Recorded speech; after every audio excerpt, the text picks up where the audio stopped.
¿Su nombre? Álvaro Severino. Sí, cuéntanos. Sí, estamos satisfechos con la decisión que ha tomado la juez del juzgado de atención permanente, donde se le vista las aristas probatorias con los demás abogados que acompañado la barra de las imputaciones, se le impuso 12 meses de prisión preventiva. 12 meses. Un año de prisión preventiva. ¿Cómo valora la decisión? Muy efectiva. La decisión cierta realmente, el caso se declaró complejo por la pluralidad de imputados y la pluralidad de víctimas que vamos a tener. ¿Cuántas víctimas formalmente? Hasta el momento tenemos 2 constituidas. Hasta el momento. Si usted dice por la pluralidad de imputados, ¿significa que faltan más personas? Totalmente. Le digo ahorita que todo el que esté en este proceso vendrá a la justicia. Sí, ¿cuántos faltan? La justicia va a determinar cuánto falta, según la investigación. ¿Dónde deberán ser manifestaciones? Sí, totalmente. Él hizo uso del derecho que le compete. Sus abogados pueden expresar esa parte no me compete a mí. Okay. Javier. Doctor, cuéntenos cómo califica lo que acaba de suceder, la decisión. Mira, la decisión se esperaba, porque pocas veces se ha visto un caso de esta naturaleza, quizás en el país. Este caso parecería que es sacado de la época de los romanos, ese es el Calígula Altagraciano o el Nerón Altagraciano, porque tanta víctima, una persona que está ya denominado a ser un representante de la fe contra niños, contra adolescentes, y aún así en sus propias declaraciones no mostrar ningún tipo de arrepentimiento, sino mucho más bien justificar que los niños tenían problemas de otra índole que nada se corrobora con ni justifica su accionar.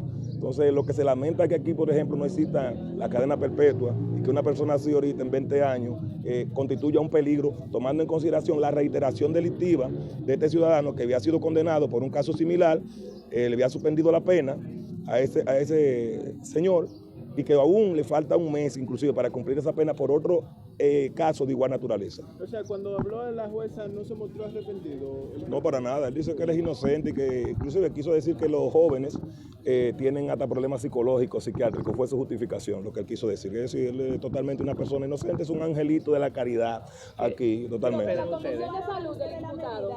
No, él se ve totalmente saludable. Estamos ante el hecho de un perfecto psicópata, un enfermo sexual, un depravado sexual, una persona que constituye un peligro para toda la sociedad. Pero se ha dicho que es portador de VIH, del virus VIH. ¿Qué tan de cierto es eso? Bueno, yo no voy a caer en las especulaciones porque no he tenido en mi mano ningún tipo de prueba serológica para corroborar esa. Todo eso lo he leído en la prensa, pero eso todavía no se ha determinado en ninguno de los pliegos que tenemos en el expediente. Licenciado José Alfredo Javier. La medida, ¿cómo la valora? Javier. ¿Cómo la valora? La medida no es ajustada al derecho. En caso de que el declaratorio de complejo, lo que se espera es que todo aquello involucrado en este hecho tan dantesco, también el peso de la ley le toque y caigan sobre todo. ¿Qué medidas se pueden tomar para que otra persona que se hacen pasar como pastores no suceda? Mira, es una situación de legislación, pero no vamos a decir que es la iglesia la que hace este tipo de acciones, es el ser humano. Esto es lo que es un llamado a la atención de que todo niño que se encuentre a alguien que dice es que nadie quiere que sus hijos, todo el que lo manda a una iglesia no lo manda con la intención de que se lo violen. Todo el mundo que va a la iglesia, donde las iglesias deben repudiar este tipo de actos. Sí. Y saber que los padres tenemos la responsabilidad de cuidar a nuestros hijos, de proteger a nuestros hijos y de que nuestros hijos tengan la confianza con nosotros de decirnos Dios nos libre y nos guarde de un caso como este. Pero ningún padre ni ninguna iglesia quiere que un hecho como este, que no es una representación de Dios sino del mismo Satanás, ocurra en nuestro país. Gracias. No, todo bien, estamos de acuerdo con la decisión tomada por el tribunal. En el día de ayer el Ministerio Público le hizo un adendo a la solicitud de imposición de medidas de coerción, donde agregó la solicitud de declaratoria de caso complejo. Como decían los compañeros, en razón de la multiplicidad de víctimas en este caso y de posibles imputados vinculados, la jueza acogió la solicitud de declaratoria de caso complejo por el Ministerio Público, a lo que la parte querellante nos adherimos de manera inmediata. Sí, en principio el Ministerio Público iba a solicitar 3 meses de prisión preventiva. Perfectamente, esa fue su solicitud principal y en el día de ayer depositó un adendo a la solicitud de medida de coerción solicitando la declaratoria del caso complejo. Gracias. Licenciado Fredelin Candelario. Hermano, ¿algo más que agregar? Totalmente. ¿Hay algún incidente? ¿Se conoce en el día de hoy ya? Se va a conocer la medida hoy. ¿No tienen ninguna objeción, no tienen ninguna solicitud? No hay ninguna solicitud. Tú sabes que este es un caso de fuerza mayor. Vamos a agotar esta etapa y después se darán los pasos pertinentes a medida que el proceso se vaya desenvolviendo.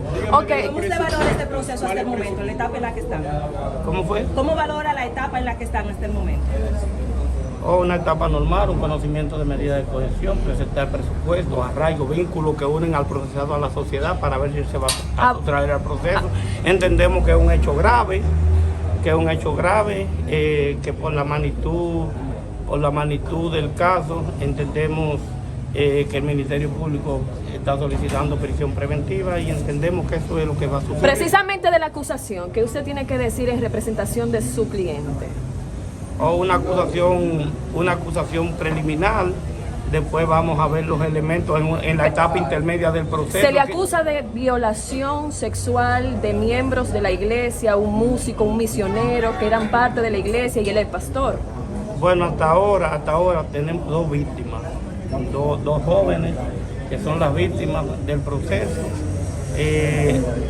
Como les dije anteriormente, esta es una etapa para el conocimiento de medidas de coerción, para preparar presupuestos, para ver los vínculos que unen al procesado a la sociedad, pero después se estarían armando la pieza del expediente y a lo mejor se agregarían nuevas víctimas. ¿Qué dice su cliente, que es el pastor, no? ¿Qué dice su cliente respecto de esta acusación? ¿Él cometió los hechos? ¿Cómo él se declara? ¿Cómo? ¿Cómo él se declara? Inocente, normal. Si puede un tribunal darle oportunidad a una persona que ya estuvo detenida por agresión sexual, lo declararon culpable. Lo declararon culpable y violó las disposiciones del tribunal. Bueno, ya eso es otra instancia, tendrían que valorar los jueces que tomaron esa decisión. Ya eso yo no tengo mucha vela en ese entierro, en esa parte concerniente. Pero se trata de su cliente. Sí, pero la decisión de que tomó otro juez, yo no la podemos cuestionar. Pero las acciones de su cliente, ¿Se van a oponer a la prisión preventiva o creen que es la medida idónea ahora mismo?